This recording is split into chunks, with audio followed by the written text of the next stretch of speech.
Okay, continuing our discussion on these little plein airs I'm going to do, I've set out the palette and I'm going to show you some color mixing before you actually get into the painting. I'm essentially using a very limited palette.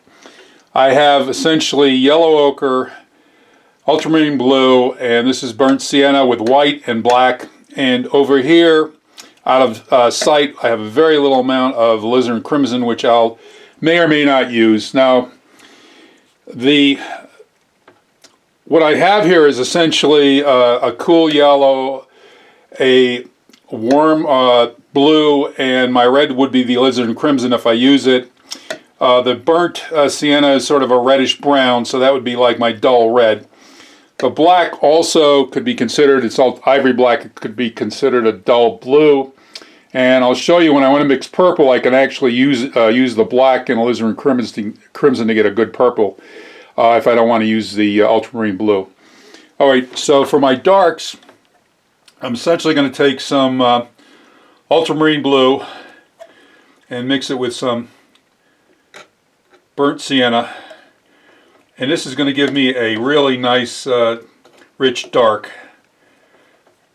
Okay, so I'm going to use this combination for my dark. So I'm showing you how I'm pre-mixing this stuff so that when I'm actually doing the painting, I'll just dip into it and you won't see me. So there's my dark. I've made a nice dark. And if you notice, I'll take some ivory black. It's got more color than the ivory black, and then I can go either to the blue side or to the brown side and still get a very, very good intense dark. Okay, so the next thing I'm going to do is I'm going to mix my green. It's going to be a dull green. I'm going to take some yellow ochre and some ultramarine blue, and this will give me a nice dull green, which I'll use for some of the trees. Okay, so I have again a nice dull green. The trees out here do have, this is New Mexico, and these are piñons that you're going to see that I'm painting, and they have a lot of reddish browns in them, so there's a lot of a burnt sienna in these trees. So there's my dull green. And the last thing I'm going to mix up some sky color. And again, I will vary things with the sky as I go along. Again, I'm going to take some ultramarine blue and some white. Now that's too bright, so I need to dull that down. So the easiest way to dull that down is to add the complement of blue, which would be orange. So I'll take some of my burnt sienna, which is a dark orange, and you can see I've automatically dulled this down. Now I could take this sky color and I can add more white and make it a little bit lighter if I want. And so they're pretty much the three primary colors I'm going to use, and I'm going to store them on the side here. And like I mentioned before, I can make a purple, and I will have some use for purple in this. And the easiest way to do that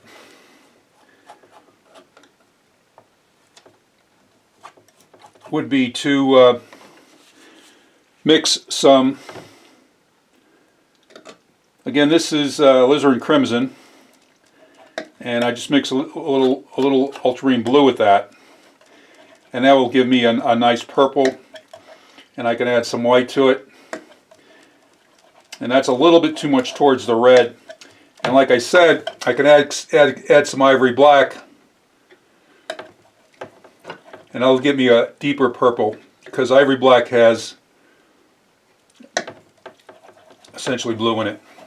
So you can see I'm getting a darker, richer purple. Okay, so that's a nice purple. So I've pre-mixed some of these colors that I'm going to use throughout these paintings for both the scene in the light and for the scene in the snow.